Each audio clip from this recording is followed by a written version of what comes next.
자, 이번 이야기 오랜만에 또 찾아와 주신 시청자 태진님이 찾아와 주셨습니다. 태진님의 이야기 빠르게 만나보도록 할게요. 여보세요. 태진님 안녕하십니까? 네, 안녕합니다. 안녕해요. 네, 너무 안녕하네요.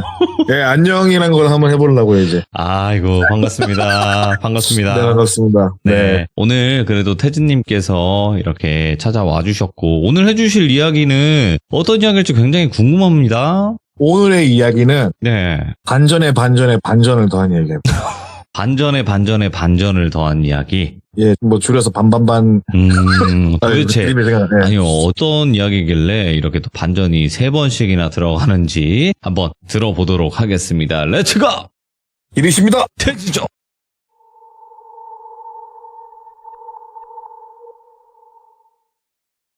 오늘 할 이야기는 일단 설명을 잘 들으셔야 됩니다. 전 분명히 미리 말씀드린 건데 설명에도 뒤에 또 반전이 있어요. 근데 지금 이 설명이 맞고 틀리고는 중요하지 않습니다. 오케이. 이거를 먼저 설명을 들으셔야지 이야기가 진행이 되고 뒤에 또 설명을 할 거예요. 그 설명을 또 들으시고 또 설명을 하면 또 들으셔야 돼요. 알겠습니다.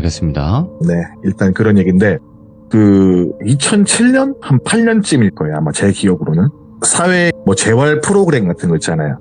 예를 들어서 전과가 있으신 분이나 노숙자분들이나 도박에 빠지신 분들, 기타 등등 사회 불황자들 그분들 교육을 받는 그런 시스템이 있어요. 지금도 사설로 하는 것도 알고 있고 정부에서 하는 것도 있는데 정부에서 하는 그 봉사활동을 알게 됐어요. 제가 거기서 뭘 했냐면은 음악 재활이라고 해가지고 악기를 다루게 해주거나 노래를 알려준다거나 노래도 트로트 같은 거 재미난 거 있잖아요. 그런 노래를 알려준다거나 간단한 율동 같은 걸 한다거나 아니면은 정신 건강에 좋은 음악을 소개해주거나 예. 그런 식으로 하는 재활 활동이었는데 한 3달 정도? 3달 조금 안 되게 나갔을 거예요. 나가다 보니까는 저는 그분들이 전과자인지 노숙자인지 도박하신 분들인지에 대한 신상 정보가 없어요. 그냥 반이 있으면 이렇게 투입이 되는 건데 그러니까는 만약에 그분들의 신상 정보를 알고 있으면 제가 약간 선입견이 생기거나 그럴 수 있으니까는 굳이 열람을 하려고 노력도 하지 않았고 그냥 교육을 했는데 그분 중에 한 분인데 그분은 언제나 그렇듯 똘비라는 이름으로 하겠습니다. 그분께서는 1950년, 60년대부터 80년대까지 좀 규모가 있는 회사를 운영했던 사람이에요. 근데 나중에 조금 친해지면서 들은 얘기는 이분은 도박에 빠지신 거예요. 도박에 빠지면서 전 재산을 다 잃으셨고 그와 동시에 알코올 중독이 되셨고 그리고 치료가 어느 정도 된 상태예요. 저를 봤을 때가. 현재 지금 이분이 뭘 하시는지는 알 수 없지만은 아마도 그때도 연세가 꽤 있었거든요. 지금쯤 살아 계신다고 하면 90은 넘으셨을 거예요, 아마. 그렇게 연세가 좀 있으신 분이었는데 일단 이분께서는 도박에 빠지셔서 공장도 날리고 가족들과 등을 지게 되고 그렇게 약간 피해인처럼 살고 있다가 어떤 공장의 경비 일을 추천을 받았어요. 그래서 경비 일을 받았는데 모 지역에 있는 광산이에요. 폐광산. 광산이라고 하면 우리나라에 몇 군데 없으니까 대충 그 지역인데 여기가 가동을 안 하고 이 안에 개인 사유지가 있는데 그 안에는 비싼 기계들이 있으니까는 보통 그런데 그냥 방치하면은 도둑들이 와서 돈 되는 건 다 가져가잖아요. 예. 근데 기계들 자체가 돈이 좀 나가는 돈이니까는 그런 것들을 지키기 위해서 사설 경비를 두는 야간대 한 명 두는데 때마침 야간 경비 자리가 비어서 그 자리를 추천을 받은 거죠.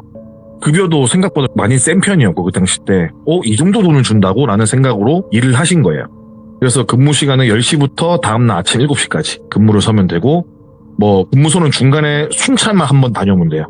그 정문에서 그 안에 있는 건물들을 그냥 제가 1공장, 2공장, 3공장이라고 할게요. 편하게 1, 2, 3공장이라고 하는 그 건물들을 그냥 가서 순찰하면 끝이에요. 순찰이라는 게 예를 들어서 그냥 눈으로 쓱 보는 게 아니라 그 순찰하는 기계를 들고 다니면서 벽에 있는 어떤 부착물에 갖다 대면은 띠링 소리가 나고 시간이 기록이 된대요. 그런 걸 들고 다니면서 순찰을 하는 거라고 하더라고요. 그래서 대략 한 2시간 정도 걸리는 코스인데 네. 그 이외에는 할 게 없는 야간 경비일이었어요. 이제 그 자리에 추천받고 간단하게 면접을 보는데 일단 다른 경비원들은 얼굴이 좀 약간 어둡고 약간 무거운 분위기였대요. 사람들이 뭔가 나를 별로 안 좋아하는구나 라는 느낌 받았대요. 네. 근데 그 공장의 주인 같은 사람이 하는 말이 당부를 딱 한마디만 했대요. 여러 가지 이야기를 하면서 마지막에 당부를 했는데 네. 일단 이거 하고 저거 하시고 피곤하면 주무셔도 되고 이거 하다가 무슨 말을 하게 됐냐면은 3공장 쪽에 공장 안쪽은 그냥 안 찍어도 된다. 안쪽으로는 들어가지 마라. 그냥 거기는 벽 외곽만 순찰하면 되니까는 안쪽으로는 들어가지 말고 비 오는 날이나 뭐 약간 느낌이 안 좋은 날이나 안개 낀 날들은 그냥 그 주변을 가지 마라 이렇게 말을 한 거예요. 네. 그래서 듣다 보니 뭔가 느낌이 이상하잖아요. 뭔가 있나? 뭐 나오면 안 될 거라도 있나? 이런 생각 때문에 뭐 때문에 그러냐 물어보니까는 아니 공장이 좀 낙후되어서 안에가 낙하물이 좀 있고 그 안에 좀 철 같은 무게 나가는 것들이 있으니까는 철로 된 기계들이 있으니까는 뭐 낙하 사고가 있을 수 있으니까는 그냥 들어가지 마라 이런 식으로 말을 하는 거예요. 근데 순간 속으로 생각한 게 그게 비 오는 날이나 안개 낀 날이랑 내가 감이 안 좋은 날에 무슨 상관이지? 라는 생각을 한 거예요. 네. 그냥 처음부터 그렇게 말을 했으면 의심은 안 할 텐데 앞에 나온 말들이 약간 의심이 되는 거야. 뭐 그래서 뭐 일단 알겠다라고 말하고 우리 샤워실 같은 건물들도 그럼 뭐 딱히 뭐 안 봐도 되니까는 뭐 가지 말라 뭐 이렇게 하고 이야기를 하고 끝내게 돼요. 그래갖고 이제 순찰 코스를 배워야 될 거 아니에요. 그래서 전임자와 같이 순찰 코스를 배우는데 말을 한마디도 안 하더래요. 보통은 여기서 이렇게 하시고 뭐 이렇게 올라가시고 뭐 하시고 이런 식으로 말을 하거나 아니면은 뭐 밖에서 뭐 하셨습니까? 나이가 어떻게 되십니까? 뭐 이런 식으로 간단한 이야기를 하잖아요, 보통. 근데 아무런 이야기를 안 하는 거예요. 그래서 이 사람 말도 없네. 참 그렇다 여기 분위기가. 근데 여기를 들어왔는데 어두컴컴하고 무서울 거 아니에요. 손전등 하나 켜고 이제 순찰하니까는. 근데 뭐 별로 무서운 것도 없고 뭔가 정감도 가고 괜찮더래요. 그래갖고 괜찮네. 내가 야간 경비가 일이 몸에 맞나 보다. 뭐 친근하네. 이런 생각을 한 거예요.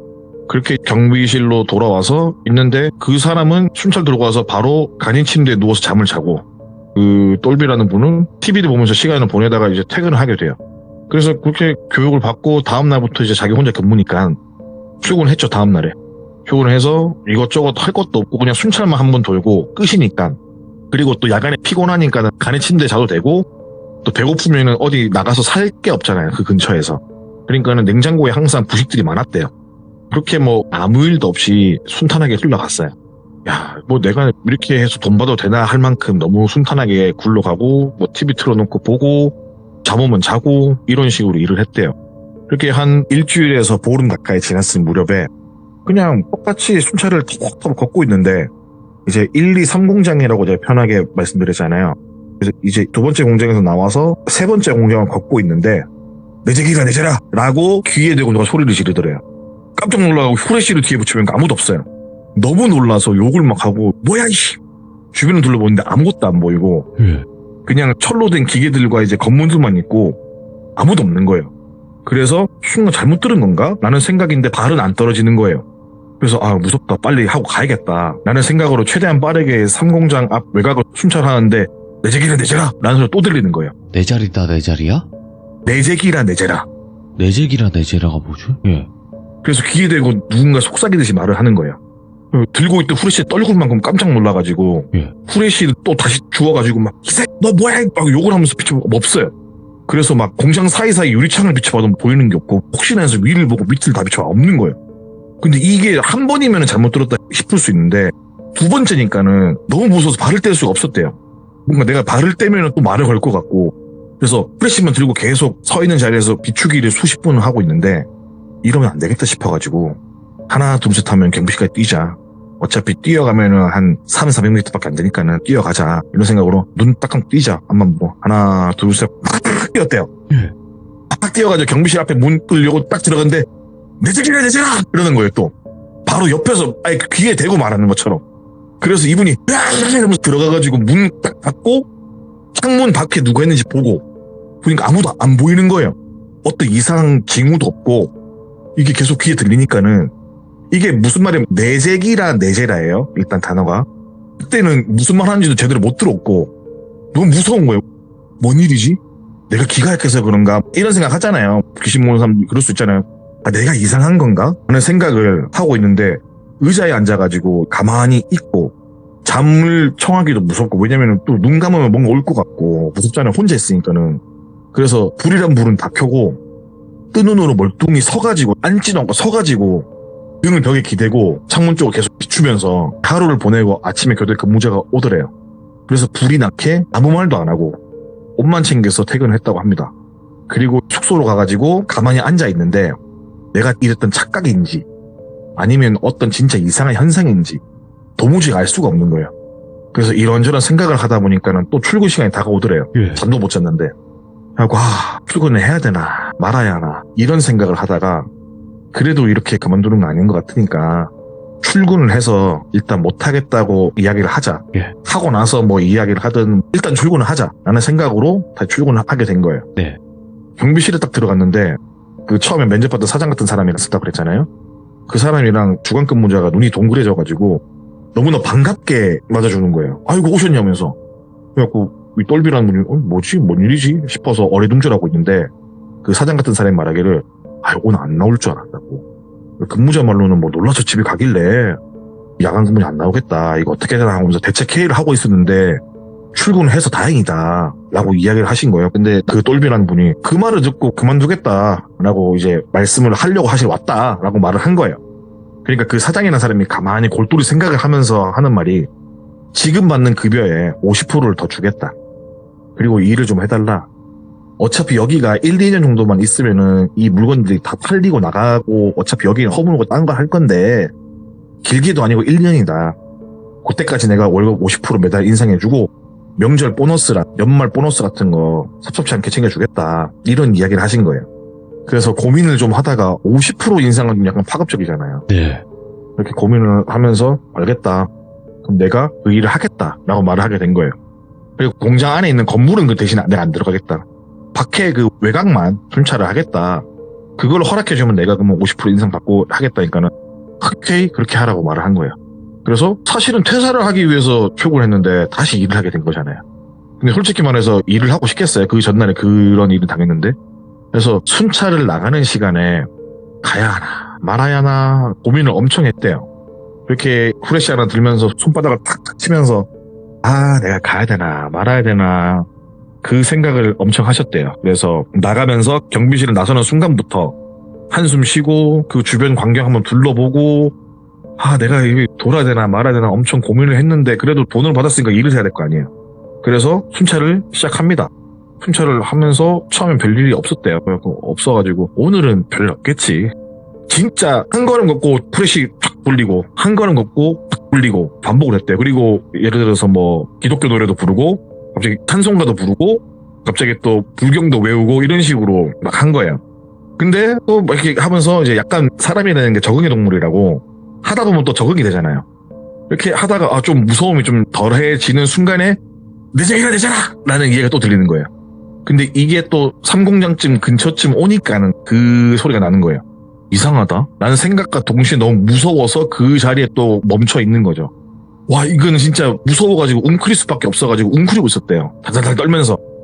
이거 어떡하지 하면서 이렇게 하면서 후제실을 또 슬쩍 일어나서 비추니까는 예?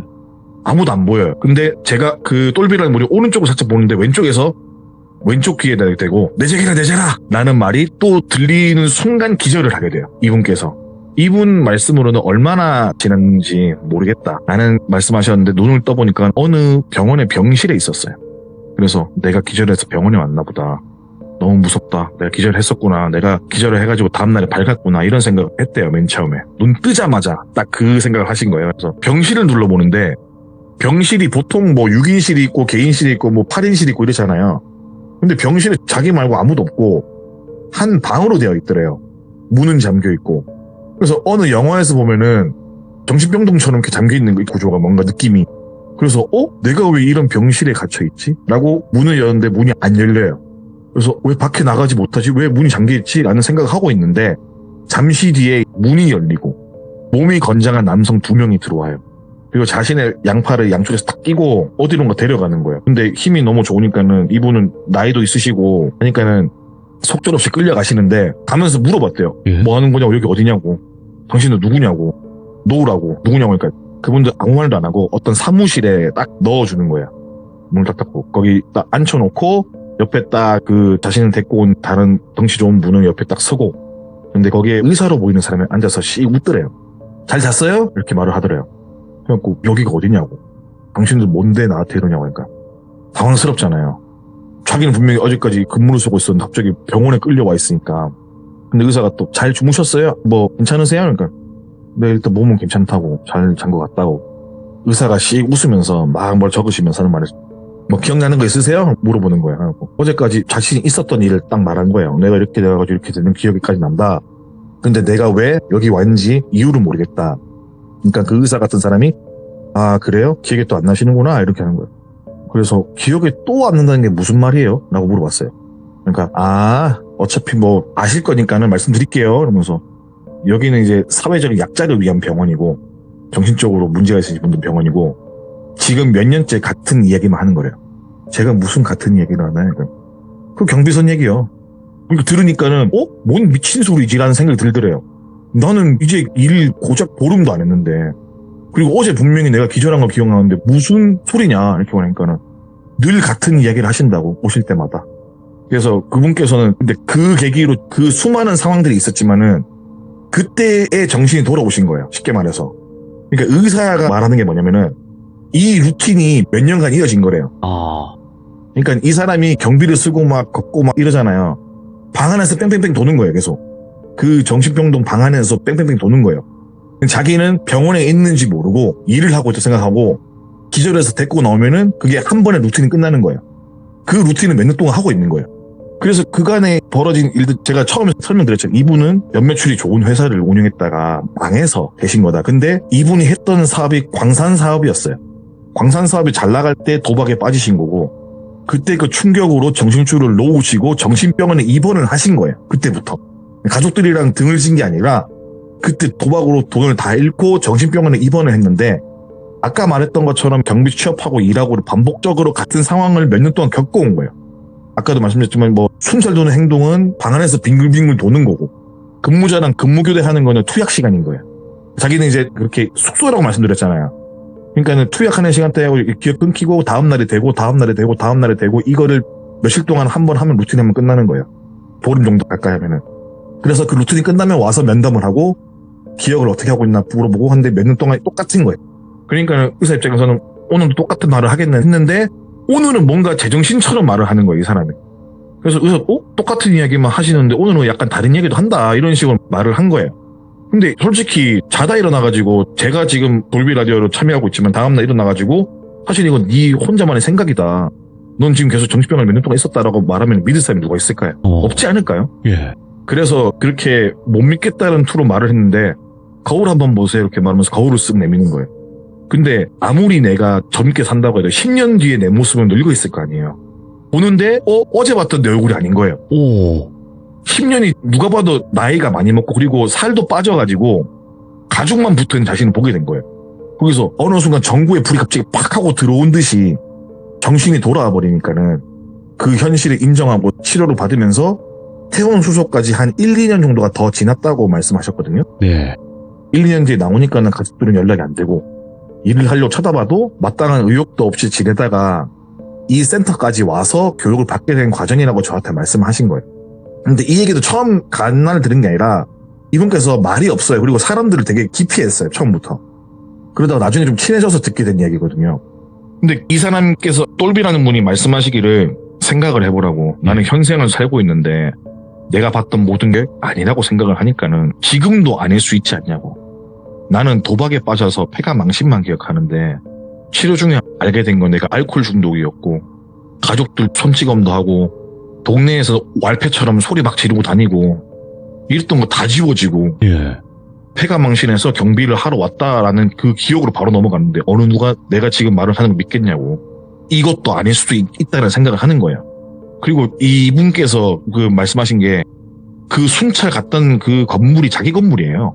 얼마나 아깝고 날려버린 그 재산들이 아깝고 얼마나 애착이 있었으면은 기억도 못 하는데 그 정신 나간 와중에서 자기가 원래 가지고 있던 건물의 경비로 환상의 삶을 살았다는 거예요. 그냥 일하는 것처럼. 그래갖고 그분께서 그런 얘기 하니까 이렇게 도박이 무섭구나. 그리고 정신이 이런 식으로 나갈 수도 있구나 라는 생각이 드는 거예요. 그래서 내가 혹시라도 진짜 무슨 일이 있더라도 도박 같은 거 하면 절대 안 되겠다 이런 생각을 했죠. 예. 그리고 슬픈 얘기구나 하고 저는 그분 얘기 듣고 이제 많은 걸 느꼈는데 마지막 날에 봉사활동 담당하신 담당자분께서 저한테 오시더만은 그 얘기 하는 거예요. 저 똘비 아저씨랑 무슨 얘기 했어요? 물어보더라고요. 예?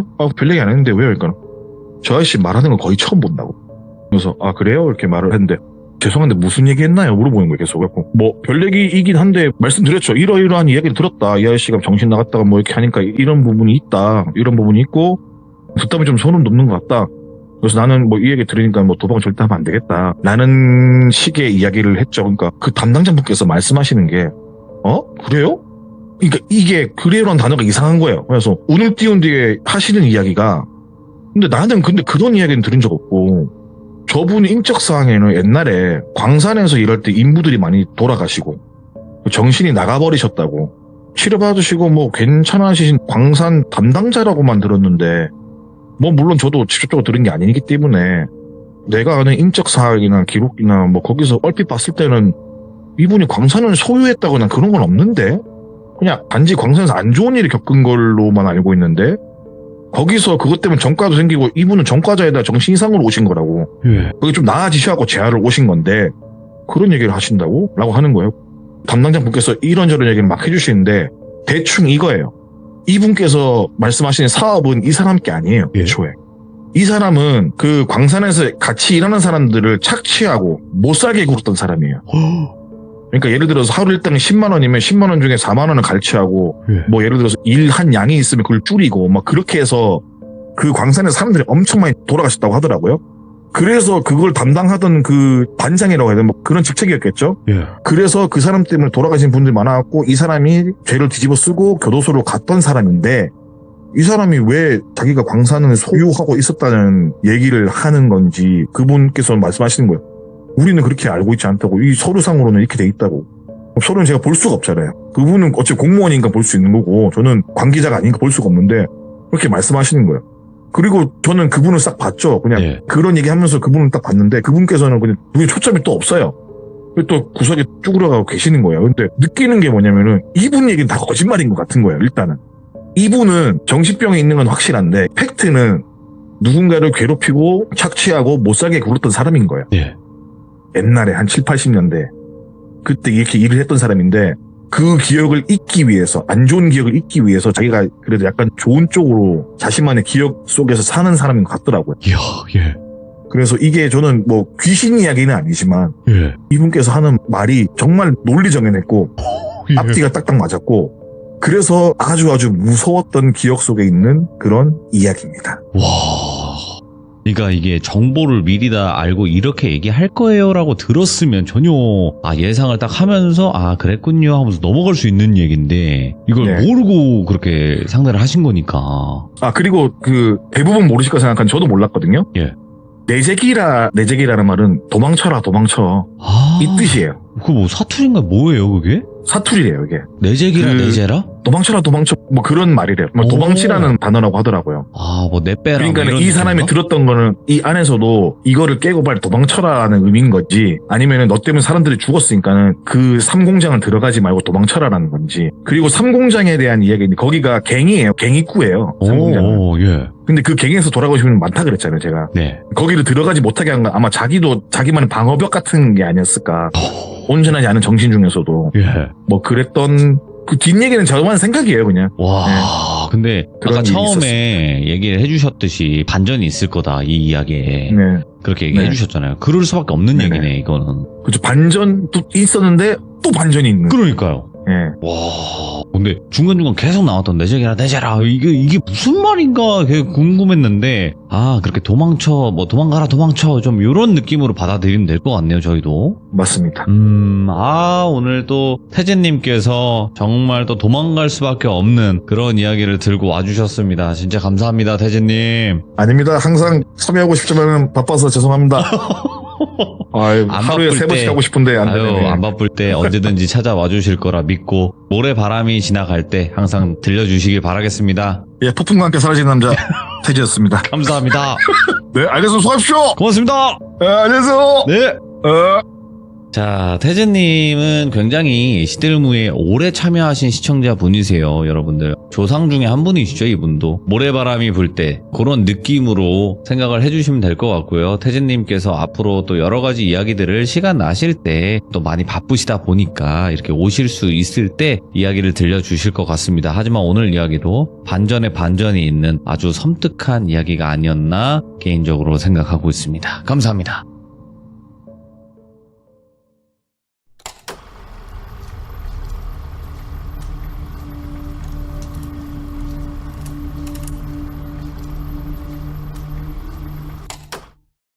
자, 이번 이야기는 시청자 태진님께서 또 오랜만에 시들무에 찾아와 주셨습니다. 태진님의 이야기 빠르게 만나보도록 할게요.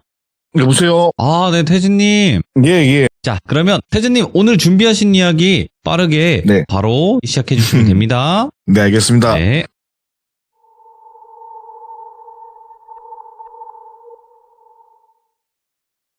일단 이번 이야기의 주인공은 여성분인데요.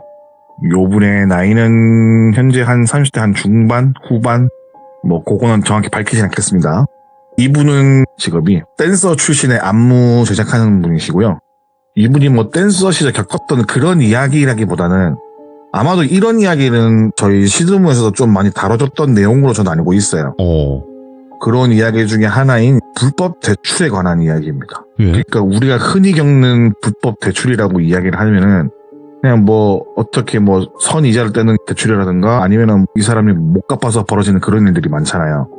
그런 게 아니라 조금 많이 기묘하고 이런 대출이 있나?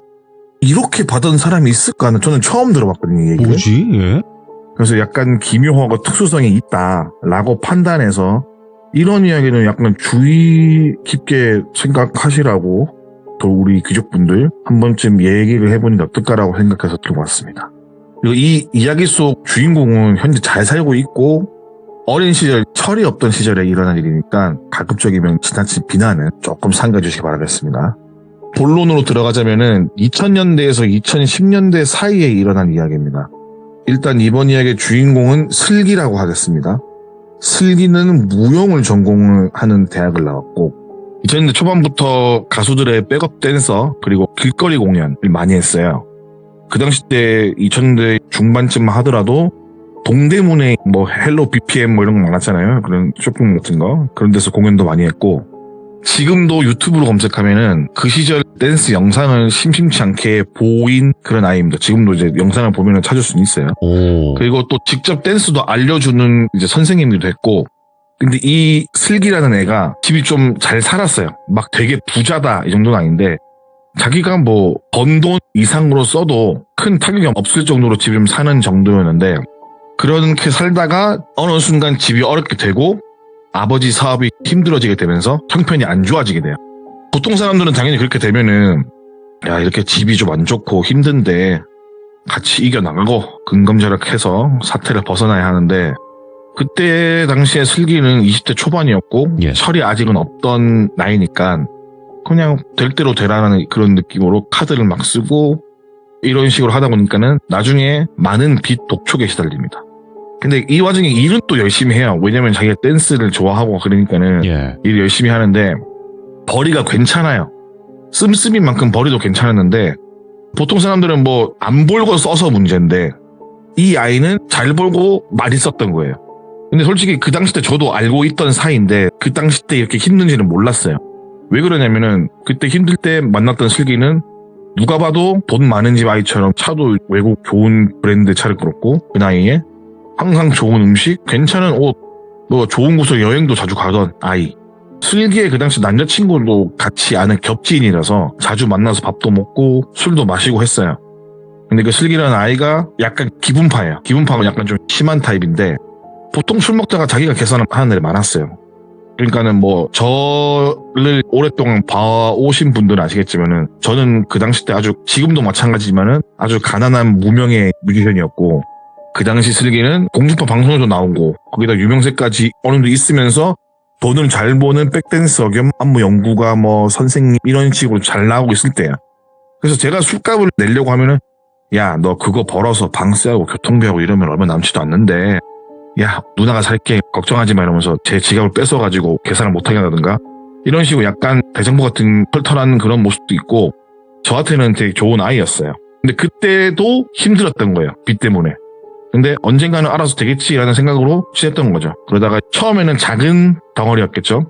덩어리가 점점 불어나는 속도가 사실 빚이라는 게 그렇잖아요. 처음엔 작았지만은 이게 커지는 거는 금방이거든요.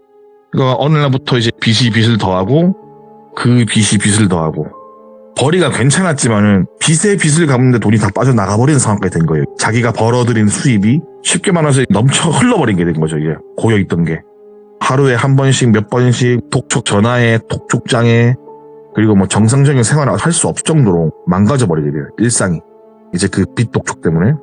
그러다 보니까 안무 연습장에 찾아오는 빚쟁이도 있었고, 근데 그 사태 때 처음에 20대 나이에 이런 거면 쪽팔리잖아요, 솔직히 말해서. 뭐 이걸 빨리 갚아야겠다 이런 문제보다 당장은 주변 사람들이 보니까 쪽팔린단 말이죠. 근데 그렇게 쪽팔리고 초조하고 그랬는데 이 사람이 적응의 동물이라고 찾아오는 빚쟁이 그리고 전화 그러려니 하고 그런 지경에 오게 되었다고 하더라고요. 근데 얘도 마냥 생각이 없는 게 아니라 빚을 갚기 위해서 가지고 있던 뭐 보석이라든가 장신구, 차 같은 것도 빨리 팔아서 급한 불을 끄고 예를 들어서 금액이 3억이라고 치면은 1.5억 정도는 그런 식으로 갚았다고 하더라고요. 그렇게 그 찾아오는 것도 그러려니 하고 그렇다고 빚을 안 갚는 것도 아니고 자기 노력에서는 최선을 다해 갚고 있는데 그렇게 잘 갚던 와중에 평상시에 알고 지내던 오빠가 슬기한테 접근을 해옵니다. 이 오빠라는 사람은 똘비라고 칭하겠습니다. 이 똘비라는 사람은 그 당시 수도권에서 활동 중인 건달이었고요. 근데 다른 건달들처럼 몸에 문신이 있거나 그렇다고 언행이 거칠거나 그런 타입이 아니고 정말 젠틀하고 말도 조리 있게 잘하고 인서울 4년제를 나온 배울 만큼 배운 엘리트 건달이었다고 해요. 근데 이분이 하는 일이 뭐 흔히 하는 나쁜 일이라기보다는 방송 쪽으로도 일도 하고 그래서 그런 일자리가 있으면 슬기에게 일자리도 주고 그리고 여러 가지 사업을 하던 사람인데 절대 뭐 나쁜 짓에 돈 버는 느낌은 아니었다고 하더라고요. 네. 그리고 슬기와 오래 알고 지낸 세월이 있고 저도 몇 번 뵀는데 봤을 때는 건달이라는 거 말하기 전까지는 솔직히 말을 해도 네. 건달이 아닌데 젊고 유망한 사업가 모습이고 주위의 평판도 좋고 사람이 서글서글 잘 웃고 어떻게 보면 다른 사람한테 사기를 안 당하면 다행일 것 같은 정도의 순박함을 가진 사람이었어요. 키도 적당히 크고 얼굴도 훈남이고 그러니까 따르는 사람들도 많고 아무튼 진짜 건달과는 정말 거리가 먼 사람이었는데 슬기랑 그분이랑 되게 친했어요. 슬기가 돈 갚기 힘들다고 투정을 부리는 날이 많이 늘었대요. 술을 먹으면은. 그래서 똘비라는 사람이 슬기야 그러면은 아는 형님이 대부업을 하는데 나를 통해서 내가 물어봐서 돈을 빌려달라고 하면 네가 지금 갚아야 되는 금액은 이자 없이 1년간 빌려줄 수 있다. 단지 중요한 건 딱 1년이다. 1년 안에 이 채무 관계를 마무리하면 아무 일도 없을 것이고 1년이 지나면 법정 이자를 넘어선 그들만의 이자가 있으니까 급하면 이야기를 해라. 잘 생각해보고 내가 알아봐 주겠다 라고 말을 했어요. 처음에 슬기는 이런 이야기를 듣고 별 생각 없이 그냥 그런 얘기를 했나 보다. 당장 그렇다면 사채까지 끌어다 쓸 정도로 급한 건 아니라고 생각해서 그냥 지나가는 일로 넘겨두게 돼요. 그렇게 또 그런 일이 있고 몇 달 정도 흘러가면서 돈 벌면 돈이 나오고 돈 벌면 돈이 나오고 전보다 더 열심히 일을 하는데 원금이 줄어드는 걸 떠나서 이자가 너무 아깝다는 생각을 했대요. 사람이 열심히 빚을 갚다가 중간에 현타가 온 거죠. 아, 내가 이렇게 갚았는데 이만큼밖에 안 뜨는 거야. 진짜 열심히 갚고 있는데 라는 생각에 일전에 똘비 오빠가 말했던 이야기가 생각이 나게 되는 거예요. 그래서 혹시라는 마음에 똘비 오빠에게 전화를 하게 됩니다. 똘비 오빠랑 전화를 받고 슬기가 이러이러한 이유로 그때 말했던 돈을 빌려줄 수 있냐 이자 없이 이렇게 말을 하니 똘비 오빠가 잠시 생각에 잠긴 다음에 알겠다 알아보겠다 라는 이야기를 하고 전화를 끊었어요. 끊기 전에 똘비가 슬기가 했던 이야기 중에 슬기가 기억에 남았던 게 뭐냐면은 야 그래 네가 원하니까 내가 아는 형한테 이야기를 해볼게. 근데 이건 알아야 된다. 남의 돈에는 칼이 숨어 있어. 넌 내가 믿는 동생이고 어릴 때부터 봐왔으니까는 거기다가 네가 빚을 갚기 위해서 지금 열심히 일하는 것도 내가 알고 노력하는 거 알기 때문에 내가 알아는 봐주겠는데 너도 이 사람하고 전화통화를 해보고 내가 말했던 거랑 틀린 조건이거나 다른 이야기를 하면은 그냥 끊어도 된다. 대신 네가 빌리게 되면은 절대적으로 약속을 지켜라. 대신 지키지 못하면은 그 뒤에 벌어지는 일은 내가 어떻게 할 수 있는 그런 레벨이 아니다 라고 말을 했던 게 기억에 남는다고 하더라고요. 그리고 여기서 말씀드리자면 이 똘비 형님은 반전이 있는 캐릭터 아니에요. 그냥 단순하게 아끼는 동생이 힘들어하니 자기가 아는 형을 소개시켜주면은 슬기의 벌이로는 1년 정도면은 이 채무를 이행 가능할 거라 생각했으니까는 하도 술 먹고 앓는 소리를 하니까는 말을 했던 거였고 술자리에서 지나가는 소리로 거기에 대해서 이 슬기를 소개해주는 걸로 흔히 말해서 뭐 꼬치 같은 거 먹는 그런 타입은 아니고 슬기가 알아봐달라고 전화를 했을 때도 몇 번이고 재차 확인을 했어요. 이거 진짜야? 이거 진짜 빌릴 거야? 나는 그냥 그때 네가 하도 앓는 소리에서 지나가는 소리를 한 건데 진짜야? 진심으로 하는 말이야? 이렇게 말을 했는데 슬기는 이미 현자 타임이 와버린 상황이었고 이자가 없다는 말에 혹해서 알아봐달라고 해서 그 똘비 형님이 알아보게 돼요. 근데 이때 슬기가 생각하는 게 뭐냐면은 나가는 이자가 많고 아깝잖아요. 그래서 이렇게 갚으면은 내가 지인들과 술자리 한번 먹고 싶은 음식 한번 제대로 먹을 수가 없으니까는 예. 이자 나갈 돈으로 조금은 내가 사회생활 하는데 쓰고 그렇게 해도 이 남아있는 금액은 내 버리려면 1년이면 충분히 갚을 수 있는 금액이라 생각을 해서 슬기는 돈을 빌리게 된 거예요. 근데 아주 철없던 생각이죠. 사람 일이라는 게 어떻게 될지 모르는 건데. 그래서 똘비 오빠가 전화로 알아봐준다고 했고 전화가 와요. 다시 한 몇 분 있다가. 그래서 똘비 오빠가 슬비에게 이런 얘기를 합니다. 영등포 어디에 가면은 상가 건물이 있을 거다. 거기 2층에 올라가면은 땡땡캣이라는 곳이 있는데 거기가 봤을 때 몇 호라고 적혀있지 않는데 203호로 들어가면 된다. 2층에. 여기 노크를 하고 문이 열리면 내가 보내서 왔다고 하면 돈을 빌려줄 거다. 혹시 모르니까는 다시 한번 말하지만은 네가 나한테 설명을 듣던 금액이나 갚는 방식에 대해서 어떤 다른 점이 있거나 그러면 나한테 나와서 꼭 전화를 해라. 예. 돈을 안 빌리겠다고 말을 하고 난 네가 여기 가는 거 아니까는 몇 시간 있어서 네가 연락이 안 오면은 난 내 나름대로 움직이겠다 라고 말하는 거야. 혹시 모르니까. 일단은 그 전화를 받고 슬기는 그 상가 쪽으로 이동을 해요. 슬기가 말하길 그 상가는 되게 오래되어 보이는 상가였고 1층은 문 닫은 가게들이 많고 그 오래된 리어카 같은 게 세워져 있고 뭐 쓰레기가 쌓여 있고 아무튼 허름한 느낌의 상가였고 2층은 올라가는데도 이상한 찌릉내 같은 냄새도 나고 딱히 복도에 불도 안 들어오고 딱 봐도 별로 기분이 좋지 않은 곳에 위치한 사무실이었다고 합니다. 알려준 대로 2층 203호 문을 노크를 하는데 똑똑하고 있으니 한 3초? 4초 정도 있다가 문이 벌컥 열리고 인상이 좀 험악해 보이는 사람이 나오더니 씩 웃으면서 똘비 소개로 오신 슬기씨 맞으시죠? 일단 들어오세요 라고 안내를 받고 자리에 앉게 됩니다. 우리가 흔히 영화 속이나 드라마 속에서 보는 흥신소나 대부업을 하는 사무실들이 분위기가 약간 우중충하고 무섭잖아요. 뭔가 삭막해 보이고. 근데 여기는 그럴 것도 없는 게 희한하게 테이블만 딱 하나 올려져 있다고 하더라고요. 오. 책상 알죠? 오래된 책상. 우리 옛날 뭐 형사들 책상 같은 거 있잖아요. 그 철 책상 같은 거. 그런 책상만 하나 딱 있고 뭐 컴퓨터가 있거나 책상에 작성해야 될 뭐 서류 뭉치라든가 그런 것들도 있어야 되는데 그냥 아무것도 없이 책상 하나만 당그러니 있고 사무실 크기도 그 책상 하나 딱 두면은 거의 뭐 남는 자리가 없을 정도로 아주 작은 사무실이었다고 해요. 그래서 딱 마주 앉아서 1대1로 이야기를 하면은 거의 그냥 뭐 이 방에서 둘만 있어도 거의 꽉 차는 그런 정도의 크기의 방인데 이렇게 딱 앉아서 이야기를 했다고 해요. 근데 순간 슬기 생각으로는 혹시라도 이상한 데 아니야? 왜냐면 너무 인테리어도 없고 책상 하나만 있으니까는 나를 혹시 팔아먹으려고 그런 건가? 이 내가 속은 건가? 이런 생각을 하고 있을 때쯤에 그 약간 그 무섭게 생긴 사람이 씩 웃으면서 경계를 하면서 주위를 두리번거리는 슬기에게 말을 해요. 괜찮으세요? 말을 한 거예요. 슬기가 깜짝 놀라서 네 괜찮습니다 라고 말하니까는 아니 넌 무서워할 거 없다고 이러면서 책상 밑에서 가방을 하나 꺼내서 툭 하고 올리더래요. 그러면서 하는 말이 그 똘비한테 들어보니까는 금액이 이 정도 된다고 하던데 내가 알아보니까는 오늘까지 진 빚을 이 돈이면 딱 맞다고. 뭐 이 금액을 그대로 가서 은행이든 뭐든 내면은 오늘까지는 이자가 딱 맞을 거라고 이렇게 말을 하니까는 그 사람의 말에 대답도 못하고 쭈뼛쭈뼛 있는데 그 무섭게 생기신 분이 슬기 쪽으로 가방을 싹 밀어주면서 하는 이야기가 딱 1년입니다.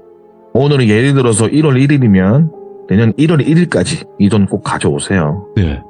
똘비 얼굴 봐서 빌려주는 건데 만에 하나 1년에서 단 하루라도 날짜가 오버되면 그땐 이야기가 많이 틀려진다. 그리고 이런 얘기를 분명히 똘비가 했을 거다.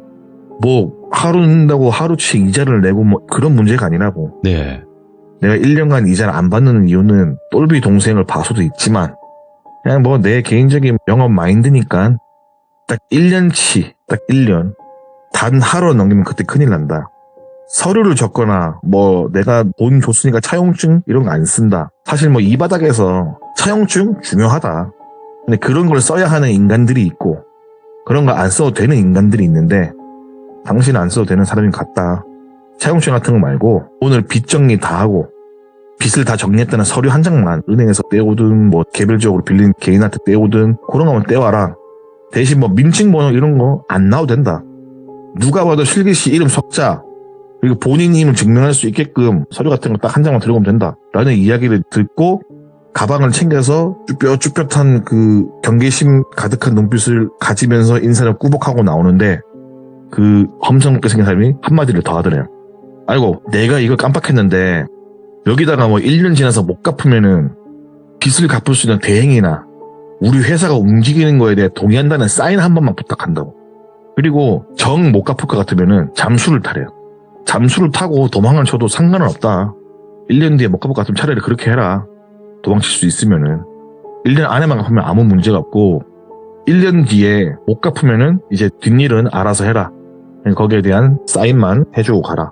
그렇게 뭐에 홀린 듯 돈 받고 지장 찍고 사인하고 나오니까는 곰곰이 생각을 하니까는 괜히 쫄리고 야 내가 이 돈을 괜히 빌려달라고 말했나? 라는 생각이 다시 가방을 놓고 와야 하나 했는데 그 흔들리는 마음도 그냥 그 사람을 다시 보고 싶지 않은 정도로 약간 분위기가 묘하고 이질적이라서 일단 빚부터 정리하고 생각을 하자라는 생각에 빚을 그냥 다 정리를 하고 그 사람이 말한 대로 빚을 갚았다는 서류를 들고 다시 그 상가를 가게 되었다고 해요.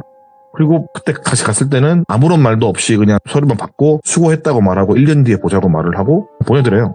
그렇게 서류를 건네주고 돌아서 나오는데 이게 맞나? 맞는 건가? 라는 생각을 했다고 해요. 사람이라는 게 부정적인 생각을 하면 끝이 없다고 하잖아요. 근데 이제서야 슬기가 든 생각이 뭐냐면은 내가 앞으로 뭔 일이 벌어질 줄 알고 1년 안에 꼭 갚는다 그랬지?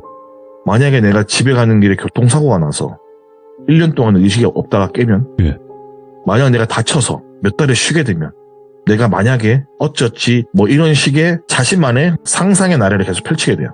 그러면서 그날 하루 종일 계속 내가 괜히 빌렸나? 괜히 빌렸나? 이렇게 하면서 집으로 가는 발걸음이 무거울 때쯤에 똘비 오빠에게 전화가 와요. 전화를 딱 받자마자 하는 말이 돈 빌렸어? 뭐 1년 딱 정확하게 쓰고 달라고 하지? 이제 안 받고 그래 1년이야 정말 1년이다 알겠지? 하고 딱 뜬뜨네요.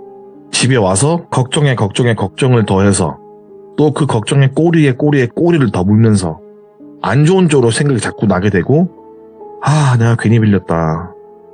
내가 왜 빌렸을까 이런 생각을 하다가 뜬 눈으로 밤을 새고 출근을 했어요. 근데 아까도 말씀드렸지만 사람이라는 게 적응의 동물이라고 그렇게 한 일주일 정도 지나니까 또 적응이 돼서 열심히 일을 하고 있는 자신을 발견하게 됩니다. 그렇게 열심히 일하고 돈 모으고 허튼 짓 안 하고 빨리 돈 갚아야겠다 생각으로 한 7개월쯤 모았어요. 근데 그때쯤 됐을 때 이 돈을 갚을 만큼 돈이 모이더래요 거의. 조금만 더 하면은 갚겠다. 왜냐면 얘는 원래 벌이가 좋은 애인데 일단 빚을 갚기 위해서 애지간한 대인관계 다 끊고 필요 없는 사람들 일도 열심히 거의 곱절 이상으로 했으니까는 더 금방 모이죠. 근데 7개월 동안 돈을 모으면서 예를 들어서 한 달에 한 번 돈 빌려준 사람한테 전화가 온다든가 이런 게 1도 없었대요. 자기가 연습하는 그런 장소 찾아오거나 이런 것도 없었고 이상한 미행을 붙인다거나 이런 것도 없었고 돈을 못 갚게 하기 위해서 해코지를 한다거나 이런 것도 없었대요. 그냥 연락 자체가 없었대요. 마찬가지로 똘비 오빠도 그 뒤로 몇 번은 봤지만은 그날 뭐 돈 빌린 거에 대해서 말도 당연히 안 했고 말도 없었대요. 그냥 슬기에게 그런 내색도 안 하고 있었는데 7개월이 좀 흐르고 낯선 번호로 전화가 한 통이 딱 와요. 근데 요즘 같은 세상이면 모르는 번호면 안 받잖아요. 근데 슬기의 직업상 모르는 번호도 꼭 받아야 했어요. 왜냐면 행사를 잡아주든지 아니면 공연으로 연락 오는 경우가 많았다 보니까는 전화를 받게 됩니다. 그래서 여보세요 하니까는 여기 그때 돈 빌려간 사무실인데 슬기 씨 뭐 많이 모으셨어요? 이러는 거예요. 그래서 네 많이 모으고 있다 하니까 원래 이런 전화 부담스러울까 봐 안 하는데 한 번쯤은 해봐야 될 것 같아서 또 너무 관심 안 주고 이러면은 뭔가 죄의식이 느껴져서 그래도 내가 빌려준 내 돈인데 한 번쯤은 관심을 가져야 할 것 같아서 처음으로 연락을 드려본다 이렇게 말을 하더라고요. 그래서 그 슬기가 전화통화를 하면서 일말도 틀린 말은 아닌 게 뭐 매달 전화가 왔던 것도 아니고 7개월이 넘어서 만에 전화가 와서 야 돈 빨리 갚아라 뭐 어쩌라 이런 내용이 아니라 잘 지냈냐 인사 이렇게 하듯이 이야기를 하니까 부담스럽지 않았고 오히려 7개월 만에 전화를 해주고 뭐 이런 얘기 하니까는 뭔가 가슴 한켠에 뭔가 자그만하게 감사하는 마음도 들었다고 해요. 그냥 뭐 보채거나 이런 게 없어서. 그래서 슬기가 그 돈을 빌려준 분에게 말하기를 이제 곧 금액이 마련될 것 같아서 빠르면 다음 달쯤에 인사드리려고 했다.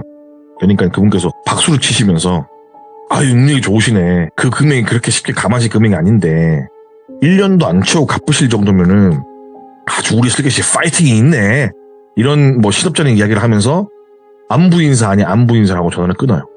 그 전화를 받고 정확하게 보름 뒤에 큰 행사가 있어서 선불로 돈을 지급하더니 딱 그 금액에 맞는 돈이 모였다고 합니다. 그래서 똘비 오빠에게 전화를 했어요. 오빠 내가 이렇게 금액을 모았는데 혼자 하기 뭔가 너무 무섭다. 큰 돈을 들고 가야 하는데 이 사람이 처음부터 계좌이체를 하거나 그런 건 아니잖아요. 돈은 그대로 가지고 오라 그랬잖아요. 계좌이체를 하고 싶은 마음이 있는데 일전에 말하기를 돈만 들고 와달라고 했다. 그래서 약간 가는 길이 불안한데 같이 가주면 안 되겠냐 라고 말하니까 그 똘비 오빠가 흔쾌히 그래 같이 가자. 같이 가면 되지 라고 하면서 동행을 해주기로 해요. 그래서 똘비 오빠가 사무실 연락을 해서 빚을 갚으러 가는데 언제 시간이 되는지 물어보고 되는 시간대에 가서 사무실로 똘비 오빠랑 같이 올라가니 그때가 똑같이 책상만 덩그러니 있는 사무실로 들어가게 돼요. 그리고 가방을 툭 올리니까는 벌써 이렇게 갚아주시고 우리 슬기씨 파이팅이고 신용이 확실하시네. 젊음이 무기요 무기 막 이런 식으로 말씀하시더래요. 슬기가 아닙니다. 똘비 오빠가 남의 돈에는 칼이 있다고 말을 해서 그렇게 좋은 기회를 주셨는데 그래도 일찍 갚아야죠. 열심히 갚으려고 모았습니다 라고 말하니까는 그 검상국에 생기신 돈을 빌린 양반이 껄껄껄껄 웃으셨고 네. 그러니까 돈은 다 갚았으니까 그래 내가 그래도 뭐라도 써줘야지 이러면서 돈을 다 갚았다는 내용의 증명서를 하나 써주더라고 하더라고요. 근데 슬기가 느끼기에는 애초부터 서류를 안 적었는데 웬 증명서 이러는 거예요. 속으로. 근데 그분께서 그런 생각을 할 수 있다고 생각해서 먼저 말씀을 드려요. 혹시라도 내가 돈 받고 다른 소리 할 수 있으니까는 이건 내가 예의상 적어준 거라고. 그리고 전에 했던 사인 이거 원본 여기 있다. 요 본 앞에서 찢어버리든지 불태우든지 마음대로 해라. 가져가라. 예. 라고 한 거예요. 이거 복사본 둘 만큼 내가 사무실 봐봐요. 복사기도 없어. 이렇게 말을 한 거예요. 가져가라고. 그리고 그때 사인했던 종이를 들고 오고 이제 빚을 갚았다는 그런 서류를 받고 나오게 돼요. 다 갚고 나와서 도와준 똘비 오빠에게 밥이라도 한 끼 대접하겠다고 하니까는 똘비 오빠가 밥 말고 술 먹자는 얘기를 하는 거예요. 근데 그날 하루 종일 똘비 오빠가 말이 별로 없었어요. 뭔가 기분이 안 좋다기보다는 뭔가 사람 분위기가 약간 바뀐 그런 느낌이었거든요. 그래서 이 오빠도 예민해졌나 왜 이럴까 생각에 술자리를 같이 갖기로 해요. 그렇게 술을 먹기 위해서 자주 가던 단골집을 가요.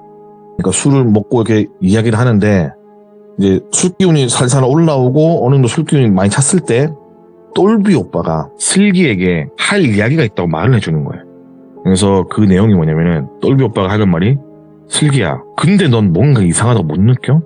슬기가 뭐가? 아니 내가 아무리 내가 네. 보증 아닌 보증을 서준다고 해도 덜컥 너한테 그렇게 몇 억을 빌려주는 사람에 대해서 의심을 안 해봤어? 근데 슬기가 말하기를 처음에는 의심했는데 오빠가 아는 분이니까는 큰 의심하지 않았다. 처음에 돈 빌 때도 별 이야기를 안 해서 그러려니 했다. 그러면서 있는데 똘비 오빠가 야 슬기야 이건 내가 얼마 전에 안 내용이고 너한테 늦게라도 말해주려고 했는데 네가 때마침 돈을 갚으러 간다고 말을 해서 내가 지금에서야 말을 하는 건데 라고 운을 띄우면서 말한 내용이 뭐냐면은 이분은 사채업을 하시는 분 맞아요. 그리고 이 바닥에서 소문날 만큼 악질이에요. 악질. 이분은 자기가 가진 돈도 있지만은 일본에서 어떤 다른 분의 투자를 받아서 진행을 하고 작게는 일수도 하고 크게는 큰 돈까지 사채도 하고 빌려주고 하여간 어둠의 금융에서는 우리가 모르는 모든 대출이든 불법적인 일을 취급하는 사람이라고 합니다. 똘비는 사업상 이분을 알게 되었고 근데 어느 날 술자리에서 그 사채꾼이 똘비에게 주변에 힘든 애들 있으면은 야 내가 널 봐서는 어느 정도 금액까지는 공짜로 딱 1년 빌려줄 수 있다. 네 지인들이면은 네가 신용이 확실하다 말하면은 내가 네 지인들 1년만 딱 빌려줄 수 있다. 어떤 금액까지는 라는 이야기를 듣게 되었고 그런 이야기를 술 먹고 자주 듣다 보니까는 나중에 슬기가 술 먹고 힘들다고 투정 부를 때 슬기한테 말을 한 거죠. 네. 넌지시. 그렇게 슬기를 소개시켜 준 건데 똘비가 아무리 생각을 해봐도 자기도 사업을 하잖아요.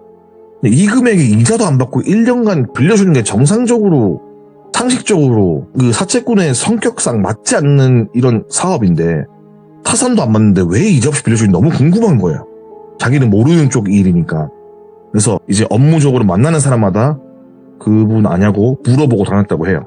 자기도 건달이지만 그래도 합법적으로 일을 하고 있다고는 하지만 뭘 하든 남는 게 있어야 하는데 이걸 무상으로 준다는 게 자꾸 이해가 안 가서 막 알아봐요. 그러니까 다른 조직에 있는 동생으로부터 이 이야기를 듣게 돼요. 아, 그 형님 사업 방식상 그거는 이런 거라고 말해주는 거예요. 슬기가 예를 들어서 연봉으로 치면 2억을 번다고 가정을 합시다. 2억에서 1억의 벌이는 50%잖아요. 이런 사람 특징이 내가 벌이가 이만큼 있으니까는 2억의 연봉을 가진 사람이 1억의 빚이 있으면은 뭐 나중에 조금 덜 먹고 몇 달만 참으면 갚을 수 있겠지라는 생각을 대부분 한답니다. 그러면 1억의 빚이 2억이 되겠죠? 2억의 빚이 3억으로 안 되고 바로 5억, 6억이 돼버려요. 이런 사람들은. 빚 덩어리가 뭐 이제 배수로 늘어나지 않잖아요. 솔직히 말해서. 고배고불 해버리니까요. 그러면은 이런 사람들이 대부분 자기한테 온대요. 돈을 빌려달라고. 근데 이 사람은 처음 이 사람하고 독대를 하지 않아요. 왜냐면은 주변에서 이미 똘비한테 말한 것처럼 네가 아는 사람이 힘들면 내가 빌려줄 수 있다라고 뿌려놓은 그런 믿을만한 인맥 중에서 전화가 오거나 이러면 형님 아는 분이 이렇게 힘든데 빌려줄 수 있나요? 사무실로 오라고 해. 이렇게 되는 거예요. 이렇게 오면은 10명 중에 6명 정도가 이 기한을 넘겨요. 4명이 갚는 거예요. 그때부터는 엄청난 이자 그리고 엄청난 알 수 없는 압박이 자행되기 시작하는데 일단 주변에 돈 많은 사람이 당장 돈이 없어서 쩔쩔매는 걸 도와줄 때 무상으로 빌려주는 거는 일종의 투자. 예를 들어서 빌려주는 게 1억이라고 치면은 원금인 1억은 보장이 되어 있고 이걸 갚지 못할 때 벌어지는 일은 대부분 이 정도 벌이가 있는 사람들은 돈을 못 갚아서가 아니라 누가 내가 돈 못 갚는 모습을 볼까봐 전전긍긍하거든요. 돈이 중요한 게 아니라 그 자기들이 있는 인맥들 앞에서 사채꾼이 와서 빚독촉을 한다? 그게 더 쪽팔리는 거예요. 왜냐면 빚이 있는 사람은 쪽팔리는 걸 떠나서 자신의 위치, 지위가 약간 금이 가잖아요. 그러면은 어차피 내가 몇 년만 굴르면 이 금액은 그냥 갚는 금액인데 연봉 2억에서 2억을 빚지면 1년만 바짝하면 갚을 수 있잖아요. 사실적으로. 물론 1년이 넘겠지만은. 근데 여기서 생각해야 될 게 뭐냐면은 이분이 뭐 집을 찾아가면 그러진 않아요. 회사 주변만 알짱알짱 거리는 거예요. 그리고 또 다리 건너서 또 아는 사람이 있을 거 아니에요. 그 사람하고 아는 사람한테. 그래서 뭐 예를 들어서 누구누구 아냐고. 내가 그 사람 돈 빌려준다. 돈을 못 받고 있다. 이런 식으로 여러 가지 방법으로 압박을 가하는 거예요. 아, 네. 그렇게 하는 이유가 뭐냐면은 보통은 우리가 뭐 100만 원 빌렸는데 이자가 막 1000만 원 되고 막 이러잖아요. 그런 대출들은 많잖아요. 배보다 배꼽이 큰 대출. 네. 근데 그런 거를 받으려면은 애들도 가서 압박을 해야 되고 뭘 해야 되고 남는 게 없다 이거예요. 이 사람 입장에서는. 그러니까는 뭐 1000만 원 빌려주고 2000만 원, 3000만 원 마른 오징어 짜서 받는 거는 애들의 인건비도 안 나오고 그리고 또 너무 험하고 내가 원하지 않게끔 욕도 해야 되고 효율성이 별로라는 거예요. 대신에 1억 빌려주고 못 갚으면은 20억, 30억을 받을 장사를 하기 때문에 이 사람은 뭐 그런 말 하는 거예요. 마른 오징어 짜서 나오는 물보다 살아있는 오징어를 짜서 받는 게 내가 하는 일이라고. 오. 2천만 원, 3천만 원 벌자고 이런 거 하는 거 아니라고. 뭐 다음 달에 줄게요, 내일 줄게요, 모레 줄게요, 일단 이자라도 보낼게요. 이게 뭔 효율성 제로냐. 서로 얼굴 붉히고 언성 높아지고 나는 이런 거 더러운 거 못 본다. 나는 그런 짓 못한다. 전체 담이 작아서 나는 그냥 그런 거 못하고 그냥 돈 좀 있는 사람 잘 먹여놓고 쭉쭉쭉쭉쭉 짜면 나오는 거를 이렇게 안 한다고. 그런 것들은 이제 하수들이 하는 거라고. 오, 예. 그리고 그 돈 있는 사람이 신고를 만약에 할 수 있잖아요. 왜냐면 돈도 있고 사회적으로 지위가 있으니까는. 그러면은 그분이 하는 말이 그때부터는 누구 빼기 더 센지 대결 이런 게 아니다. 일단 얘는 똥 묻은 사람이기 때문에 얘가 가지고 있는 인맥도 똥 묻을까봐 내가 가진 인맥한테 말을 해봤자 우리 둘 서로 1대1로 협상 테이블로 다시 불러서 앉힌다. 그러면은 나는 그때 원래 10억을 받으려 했던 거 그냥 6억만 받고 땡치면 된다. 그래도 나는 5억을 번 거다. 라는 식으로 말씀하신 거예요. 근데 이분이 어찌되었든 간에 말하는 게 리스크가 적잖아요. 그래서 뭐 예를 들어서 잘 못 갚는 사람한테 빌려주는 것도 아니고 어느 정도 벌이가 괜찮은 사람한테 빌려주니까는 금액도 커지는 거고. 그래서 이런 이야기를 들은 슬기가 만약에 내가 돈을 못 갚았다면? 이라는 이야기로 이어졌어요. 네. 그래서 똘비 오빠가 말해주기를 네가 그 당시 때 젊고 이쁘니까는 뭐가 되었든 네 머릿속에 떠오르는 거 딱 생각해봐. 이런 일이 있고 저런 일이 있고 그런 일이 있고 요런 일이 떠오르지.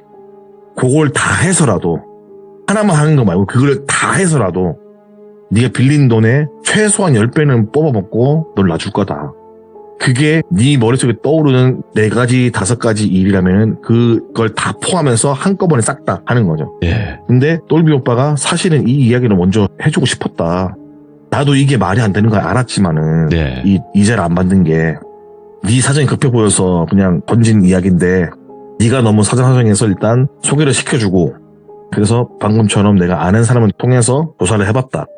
근데 다시는 남의 돈을 빌리는 일을 하지 말고 살아라. 교훈 삼아서. 그리고 한 번 더 얘기하는데 마지막으로 얘기하는데 살면서 네가 어디서든 119명이 아닌 어떤 사무실에서 대출받을 상황이 오면은 아마도 이 사람과 연관되어 있을 확률이 높다. 채권 출시만으로 돌아다니는 뭐 일반 직원도 아니고 이 사람은 와, 예. 그런 직원들을 부리는 업체들의 사장의 머리 위에서 그 사장의 돈을 달라고 빌려가는 정도로 그 위에 있는 사람이기 때문에 다음에 볼 일도 없겠지만은 혹여 볼 일이 생기는 불상사를 만들지 말아라. 다시는 이런 거 빌릴 생각 하지 말고 돈 아끼면 살아라 라는 이야기를 하게 돼요. 그러다가 몇 년 정도 흘렀어요. 어느 날 TV를 딱 보는데 예. 어느 지역의 유명한 목사님이 사회봉사를 하는 그런 프로그램에 나와서 그분이 밥을 퍼주는 모습 본 거예요. 소외된 이웃들에게. 그래갖고 저 사람 이게 된 거예요. 근데 그때 저랑 같이 술을 먹고 있었거든요. 우연찮게 나온 그 사람 보면서 나 저 사람 아는데 하면서 저에게 들려준 이야기예요. 그리고 추가적으로 말씀드릴 게 이런 사람들은 법도 잘 알고 네. 법을 요리조리 피해서 괴롭히는 그런 일들을 많이 해요. 이런 식의 대출을 해보신 분도 계실 거고 불법 대출을 아니면 네. 뭐 이런 식으로 이제 거의 바닥까지 간 대출을 해보신 분도 계시겠지만은 이게 빌리는 것도 빌리는 거지만 갚는 데 이게 힘들거든요. 사실 빚이라는 게 이거는 이자가 이미 뭐 감당할 수 없는 수준이잖아요. 이런 게. 근데 뭐 들은 얘기로는 집도 안 찾아가고 이 사람은 말도 심하게 안 하고 폭행도 가하진 않고 정말 그거 제외한 가장 더러운 일들 다 한다고 해요. 이런 돈 빌리고 갚고 이런 이야기를 굉장히 더 섬뜩하게 잘 들려주셨는데 너무너무 감사드리고 좀 자주 와주세요.